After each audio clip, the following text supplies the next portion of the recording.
আমার হাতের এই মাটনের রেসিপিটা যে একবার খেয়েছে সে প্রশংসায় পঞ্চমুখ হয়েছে। মাটন যদি খেতেই হয় তো এইভাবে কেন নয়, একদম সহজভাবে পারফেক্ট মাটন হান্ডি রেসিপি আজকে তোমাদের সঙ্গে শেয়ার করব, যেটা বানানো খুবই সহজ।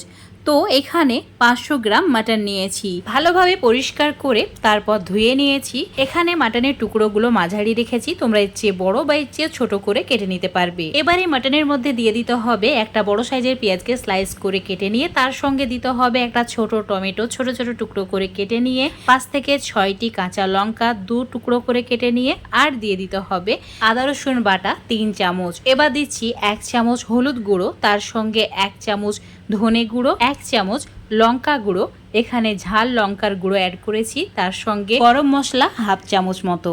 এবার দিয়ে দিতে হবে স্বাদ মতো 1 চামচ নুন, তার সঙ্গে কাশ্মীরি লঙ্কার গুঁড়ো 1 চামচ, আর দিয়ে দিতে হবে 1/2 কাপ মতো টক দই আর জিরের গুঁড়ো 1/2 চামচ। এবার দিচ্ছি সর্ষের তেল 25 গ্রাম।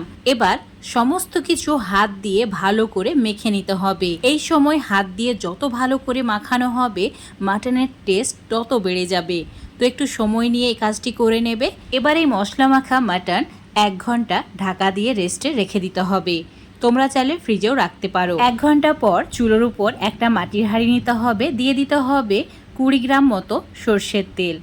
তেলের মধ্যে অ্যাড করে দিতে হবে 2টি তেজপাতা 4 টুকরো করে, তার সঙ্গে গোটা এলাচ, লবঙ্গ, দারচিনি, 1টি শুকনো লঙ্কা, আর দিয়ে দিতে হবে সামান্য পরিমাণে 1/2 চামচ গোটা জিরে, 2টি বড় সাইজের পেঁয়াজকে স্লাইস করে কেটে নিয়ে।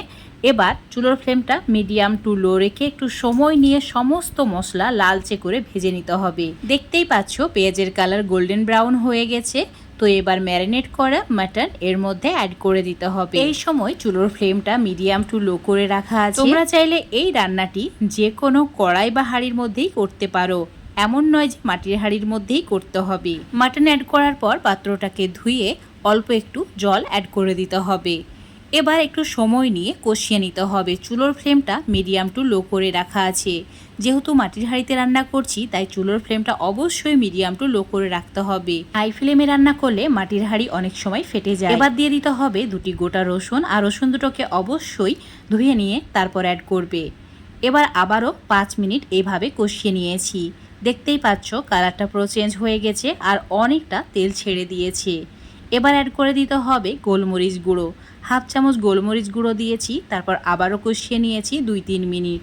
এবার অ্যাড করে দিতে হবে জল। তো এখানে 2 কাপ মতো জল অ্যাড করেছি, তোমরা চাইলে উষ্ণ গরম জলও অ্যাড করতে পারো।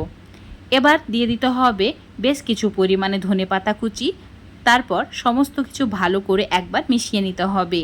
মেশানো হয়ে গেলে তোমরা এটাকে দম দিয়েও রান্না করতে পারো, নর্মাল ঢাকনা দিয়ে ঢেকেও রান্না করে নিতে পারো। এই সময় চুলোর ফ্লেমটা একদম কমিয়ে দিতে হবে। লো ফ্লেমে 15 মিনিট রান্না করে নিয়েছি।